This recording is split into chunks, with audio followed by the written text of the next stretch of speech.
नमस्कार, अनिल के साथ मैं वीके प्रजापति। अनोखा प्रयास यूट्यूब चैनल में आप सभी का स्वागत है। जैसा कि आप देख रहे हो, आज पूरा देश मुसीबत की घड़ी से गुजर रहा है, लेकिन इस मुसीबत की घड़ी में ही कुछ लोग कमाने का साधन ढूंढ रहे हैं तो कुछ लोग काम आने का साधन ढूंढ रहे हैं।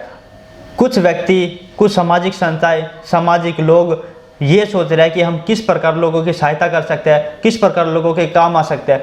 आज हमारे साथ डॉक्टर सुभाष जुनेजा जी मौजूद है, जो खुद हार्ट पेशेंट होते हुए रिटायर्ड होने के बाद भी लोगों की मदद कर रहे हैं। सर नमस्कार, अनोखा प्रयास चैनल में आपका स्वागत है।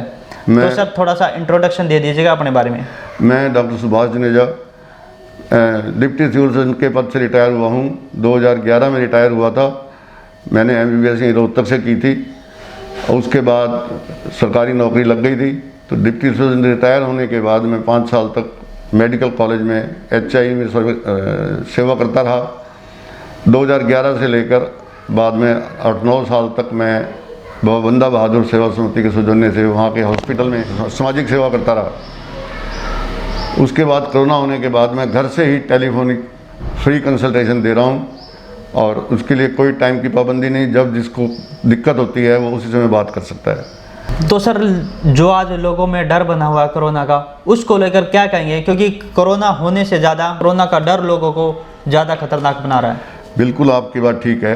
आज की डेट में लोग कोरोना के नाम से ही आधी अपनी सेहत खराब कर देते हैं, क्योंकि उनकी इम्यूनिटी जो है सेहत पे डिपेंड करती है और जितनी अच्छी इम्यूनिटी होगी, जितनी एंटीबॉडीज ज़्यादा होंगी, उतना जल्दी रिकवर करेंगे। तो ऐसे मरीज को खुश रखना और खुश रहना ये बहुत आवश्यक है। तो बाकी दवाइयाँ तो लिमिटेड हैं, इसके बारे में अभी तक कोई फिक्स दवाई नहीं बनी।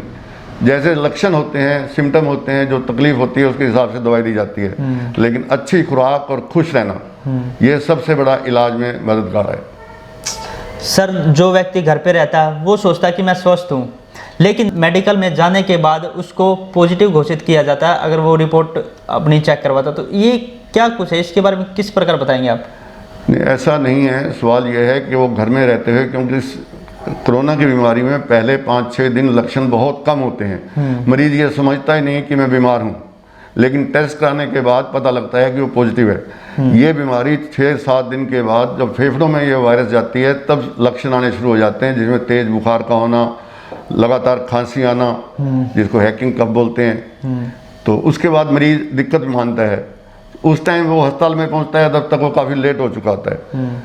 अच्छा, वहाँ जाने के बाद भी वो जैसे समझाते हैं उस तरीके से वो लेता नहीं, क्योंकि उस बीमारी को बीमारी ही नहीं समझता। ये सबसे बड़ा कारण है। नंबर 2, एक ये मिसकंसेप्शन है, जो पॉजिटिव है वही पॉजिटिव डिक्लेयर होता है। अब आप अखबारों में पढ़ रहे होंगे, अब एक गाँव में अगर 100 सैंपल लिए जाते हैं उसमें 30-35 पॉजिटिव आ जाते हैं। हाँ जी। तो क्योंकि लोग लापरवाही कर रहे हैं बहुत। गाँव में लोगों को इग्नोरेंस बहुत ज़्यादा है। वो ये समझते हैं कि अगर जो प्रैक्टिशनर बैठे हैं वो उनके दिमाग में डर बिठा रहे हैं कि अगर तुम अस्पताल जाओगे तो मर के आओगे, इसलिए वो अस्पताल तक पहुंचते नहीं, ना टेस्ट करवाते। गांव में जाके सरपंच को, BDO को पकड़ के तब तो उनके टेस्ट करवाए जाते हैं। तो सरकार की कोशिश है, हम भी कोशिश कर रहे हैं कि उनके अंदर जागृति लाएं, वो जल्दी से जल्दी आगे अपना टेस्ट करवाएं, तो आइसोलेशन में जाएं ताकि औरों को ना बीमारी फैले। तो ये एक मिसकंसेप्शन बनी हुई है गांव वाले लोगों के अंदर। ये शहर के भी काफ़ी लोग ऐसे हैं। हाँ जी। नंबर 2, इसमें सबसे बड़ा जो है आइसोलेशन। जिसको जो पॉजिटिव है वो बाकी घर वालों से दूर रहे, लेकिन वो पॉजिटिव होने के बाद अपने पड़ोसियों को भी नहीं बताता, उनके साथ उठता बैठता है और ये स्प्रेड होने का कारण होता है। बिल्कुल। जैसे सर, डॉक्टर और प्रैक्टिस, इसमें क्या डिफरेंस है? डॉक्टर जो है वो फालतू दवाई नहीं देता, फालतू बात भी नहीं करता, जो कि मैं समझता हूँ गलत है। मरीज को सबसे बड़ी बात है उसको तसल्ली देना, ये विश्वास दिलाना कि ये बीमारी कोई ऐसी बात नहीं है, तुम ठीक हो जाओगे। प्रैक्टिशनर जो है वो पैसे के लिए बिना ज़रूरत के भी दवाइयाँ, ग्लूकोज वगैरह चलाता रहता है, जो कि उसके लिए नुकसानदायक हो जाती हैं बहुत बार, क्योंकि प्रैक्टिस वाले को पैसा कमाना होता है। ये बात। सर, आपके फ़ोन के द्वारा कितने लोग जुड़ चुके हैं और कितने लोग डेली के कितने पेशेंट आपसे कंसल्ट कर सकते हैं? रफली 8 से 10 पेशेंट डेली कंसल्टेशन कर लेते हैं। अब तक तो 500 से ज़्यादा पेशेंट हो चुके हैं जो मेरे से कंसल्टेशन लेके लगभग ठीक हो चुके हैं।